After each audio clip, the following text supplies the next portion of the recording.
Sveiciens visiem! Es paturpināšu šoreiz tēmu, ko es jau biju mazliet iesācis iepriekšējos video un pārunāšu 7 iespaidīgākās, varenākās, sauciet kā gribiet, maģiskās 7 kompānijas. Angliski Magnificent 7. Magnificent 7. Jā, tā ir angļu valoda. Anyways, jā, šīs ir 7 kompānijas, kas būtībā ir atbildīgs par visu kāpumu, visu tās augto hypu, kas ir bijis 2023. gadā finanšu tirgos. Tam ir labs iemesls, jo ne tikai tās ir kompānijas, kas ļoti labi pelna, tādā ziņā, ka viņām ir augsts akciju ienesīgums, bet arī tās ir ārkārtīgi lielas un ietekmīgas kompānijas, tāpēc nosaukums te būs diezgan vietā.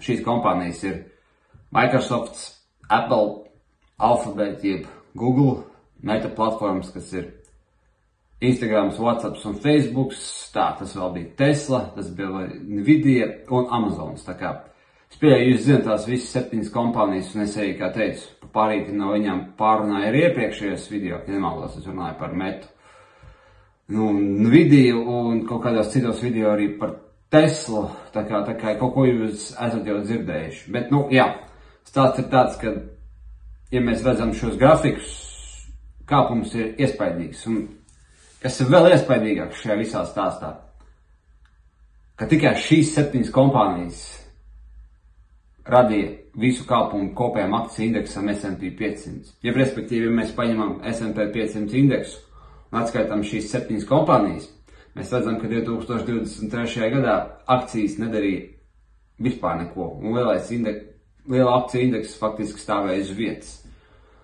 Un ko tas izsaka? Es domāju, vienā mērā tas pasaka tikai faktu, ka ir ārkārtīgi grūti izvēlēties pareizās akcijas. Jo, ja kāds 2022. gada beigās, kādā novembrī, piemēram, būtu teicis, ka tieši šīs 7 kompānijas atbildēs par visu kāpumu S&P 500 indeksā, būsim godīgi, cik daudz cilvēku tam būtu noticējuši. Atbilde ir neviens, tāpēc, ka Facebooks bija bez maz vai identitātes krīzē, Tesla arī bija kaut kur ļoti, ļoti zemu savā kāpumā, un dēļ tā, kad auga tajā laikā procentu likums, tas ir 2022. gada beigās, par tādiem biznesiem kā Amazons arī raudz deguns, tāpēc, ka procentu likums kāpa, un e-komercijas bums jau bija beidzies, kas bija Amazon lielākais peļņas avots Covid laikos, un tā tālāk, un tā joprojām.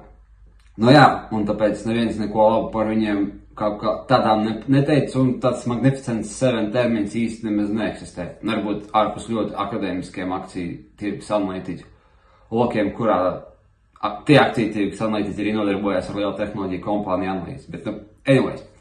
Tajā laikā arī par AI nebija tāds hypes, kāds viņš ir tagad. Tā kā būtībā 2022. gada beigās nevienam nebija tādi īsti nojaukt, ka tas tā būs.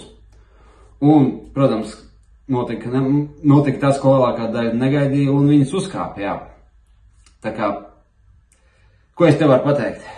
Ja visi zinātu, kad Magnificent 7 kompānijas kāpa tā, kā viņas kāpa, tad viņas jau būtu uzkāpušas iepriekš, un tāds kāpums nenotiktu.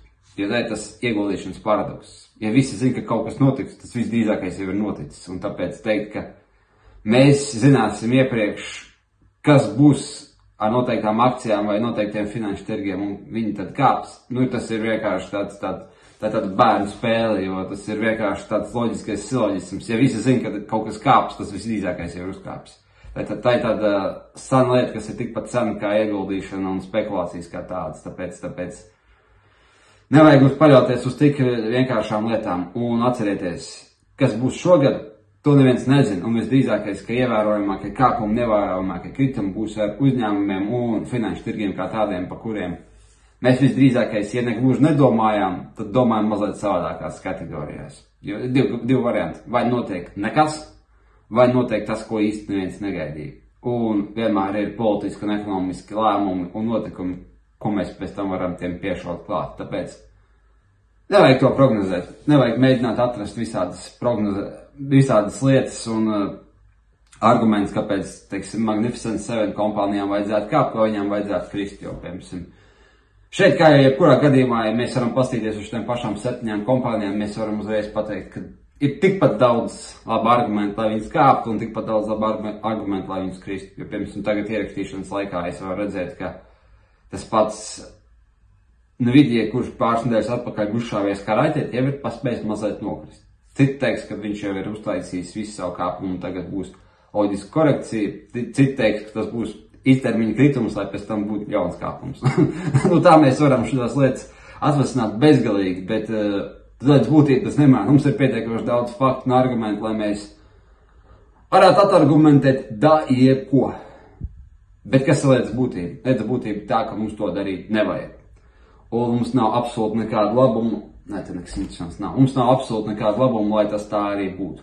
Bet ko mums vajag izdarīt? Mums vajag uzdot jautājumu, kā mēs būtu rīkojušies visgudrāk, ja mēs aptuveni zinātu to, ka tehnoloģija... Ja mēs, piemēram, skatieties, izdomāsim scenāriju. Mēs esam 2022. gada beigās, mums ir aizdoma, ka tehnoloģija kompānijas ir nokritušās pārāk daudz. Tirgus ir pārāk depresīvs, un viņiem jābūt ir kaut ko vērtām. Bet loģiski mēs nezinām, vai tā būs Nvidia, vai tas būs kāds cits čipu ražotājs kaut kāds, vai tas būs Intels, vai tas būs Oracles, vai tas būs Facebook, Tesla vai kaut kas cits. Mēs to vienkārši nezinām. Tad jautājums, ko mēs varētu darīt? Mēs visdrīzākais, ka varētu izdomāt kādu viltīgu stratēģiju, kurā mēs aptvertu tehnoloģiju kompānijas, un mēs pieņemtu, ka mums ir jāliek uz viņām visām, zinot to, ka kāda no viņām uzkāps, bet lielākā daļa nebūs tik ienesīgas. Respektīvi, mums ir jāsabalansē likums ar to, ka mēs zinām, ka tehnoloģija kompānijas kāps, bet mēs nezinām, kurš precīzi tās būs.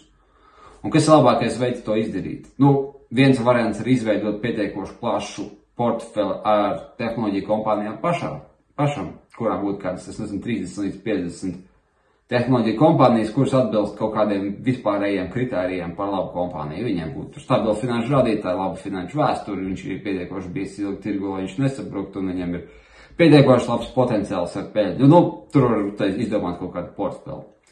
Vai arī mēs varam nopirkt ETFus, kas jau seko līdzīgām stratēģijām. Respektīvi, tur būs kaut kādi, vai nu tas pats Nasdaq loģiski, vai tas arī būs kaut kāds indeks, kas aptvers mazākas tehnoloģiju kompānijas, vai tieši specifiski pašas lielākās tehnoloģiju kompānijas. Un mēs varam varbūt nopirkt ETF, jo tad mēs to akciju izvēlēšanās procesu būsim lielā mērā automatizējuši. Mums nebūs viņas jāsvar, jāuztais portfels, un ja viņas būs slikts, jāmet ārā, un tad ir jāpievieno kaut kāds jauns viņas. Un, respektīvi, tas atbrīvot no būs baigi daudz galvas sāpēm.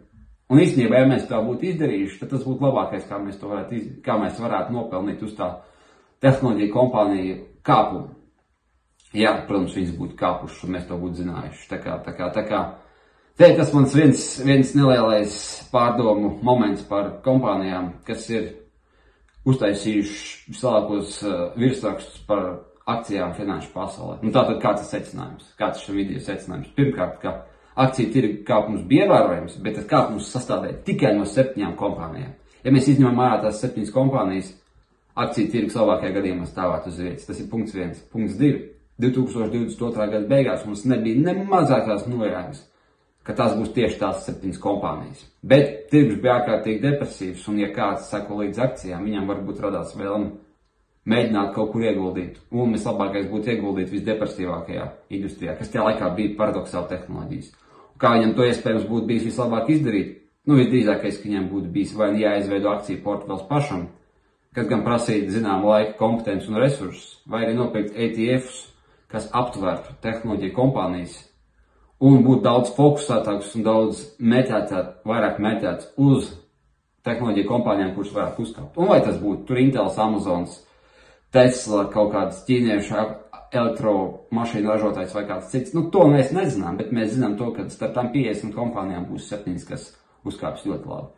Un tādā gadījumā mēs maksimizējam šīs varbūtības un aptveram sevi jau ar vienu specifisku sektoru. Bet, protams, tas sektors arī varēja neuzkāpt, un to neviens nevarēja zināt. Tāpēc te ir jautājums par plašāku diversifikāciju un par to, vai vispār būtu bijis labāk palikt tikai pie S&P 500 indeksa vai Nasdaq indeksa, jo ja varbūt arī būtu bijis savādāk, būtu bijuši citas 7 kompānijas pavisam citā industrijā, kas būtu atbildīgas par visu kāpumu. Varbūt maģiskās finanšu korporācijas vai maģiskās naftas kompānijas. To mēs nezinām, bet tas ir tas finanšu tirgus paradoks, ka te nav pareizi, nepareizi, nezina atbildes. Tā kā tā, ar šo foršo ziņu mēs noslēdzam šo video un līdz nākošajai reizei.